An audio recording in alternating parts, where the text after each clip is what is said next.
রমজানে আমাদের পরিবারে ইবাদতের পরিবেশ তৈরি করা। আমরা কর্তব্যের কথা বলতে আসলে আমরা যেটা বললাম সেটি হচ্ছে যে কিভাবে আমাদের পরিবারের সম্পৃক্ত, মানে রমজান আমাদের পরিবার, সমাজ, প্রতিবেশীর সাথে সম্পৃক্ত করছে। এখন কিছু দায়িত্বের ব্যাপারে যদি আমরা বলি, দায়িত্বের ব্যাপারটা হলো যে আমি যেরকম আমার প্ল্যান করছি, আমার পরিবারের জন্য একটা প্ল্যান করে দেওয়া দরকার, এবং প্ল্যানিংটা হওয়া দরকার বয়স অনুযায়ী, তাদের অবস্থান অনুযায়ী একটা প্ল্যানিং করে দরকার, এবং এই কাজগুলোতে তাদের সম্পৃক্ত করা দরকার। আমি কোরআন তেলাওয়াত করবো, তারাও যেন কোরআন তেলাওয়াত করে, আমি বেশি ইবাদত করবো, তারাও যেন করে। বিশ্বাস করেন, বিশেষ করে যারা যে বাচ্চা হয়, ছোটো ছোটো বাচ্চা আছে, আমার যেহেতু আছে, আমি এটা এক্সপেরিমেন্টও করি আলহামদুলিল্লাহ।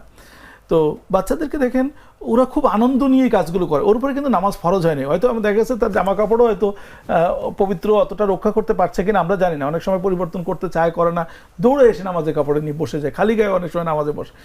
এইটার একটা আলাদা বেনিফিট আছে। তো এই দায়িত্বটা, মানে তাদেরকে এই রসম বা এই ট্র্যাডিশনের মধ্যে নিয়ে আসার যে পরিবেশ তৈরি করে দেয়, এটা কিন্তু আপনার আমার দায়িত্ব।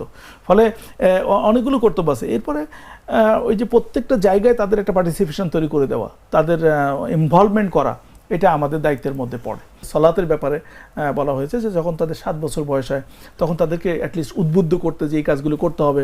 10 বছর পরে তাকে একটু আরও বেশি গুরুত্ব দেওয়া, এবং যখন সে পোভার্টি লেভেলে চলে যাবে বা বালেগ হয়ে যাবে, তখন তাকে বাধ্য করা এবং প্রহার করা পর্যন্ত বৈধতা দেওয়া হয়েছে। এখন এই যে স্টেপ বাই স্টেপ নিয়ে যাওয়া, এটা কিন্তু রমজানের ক্ষেত্রেও হতে পারে, কারণ রমজান আরও কঠিন ইবাদত চলাতে চেয়ে। সুতরাং আমাদের বাচ্চাদেরকে নিয়ে আমাদের যেটা করা উচিত, সেটি হলো এই সকল কাজে তাদের ইনভলভমেন্ট করা, যত ছোটই হোক না কেন।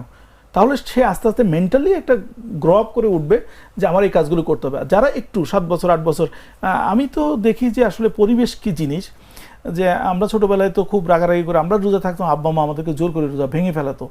কারণ কি? কারণ হলো ওই পরিবেশটা আমরা পেয়েছি বলে। অনেক বাচ্চারা আছে, অনেক ফ্যামিলিতে আছে যারা বাবারা জোর করে বাচ্চারা থাকতে চায় না, বা বড়, কারণ এইটা পরিবেশের একটা ফ্যাক্ট। আমার মনে হয় যে আমাদের উচিত হলো এই পরিবেশটা তাদেরকে দেওয়া, এবং এটা তৈরি করা যে আমরা বাচ্চাদেরকে নিষিদ্ধ করতেছি, ওরা থাকার জন্য উদ্বুদ্ধ হচ্ছে। সেই ক্ষেত্রে যেটা স্বাস্থ্যের ব্যাপারটা দেখা দরকার, এবং স্বাস্থ্যের ব্যাপারটা দেখে তাদের সাথে বুঝে কনসাল্ট করা দরকার যে বাবা তোমার জন্য এইরকম হলেই ভালো, এটাই তোমার জন্য এনাফ, গুড এনাফ।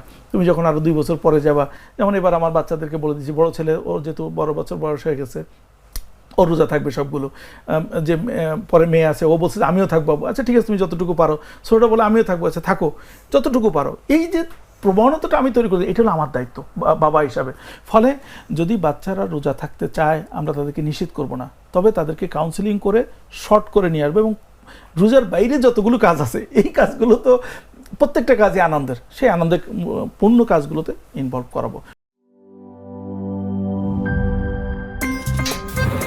আমার একটা স্মার্ট সিদ্ধান্তে 25% গ্যাসের খরচ কমেছে। ভাবছেন কিভাবে?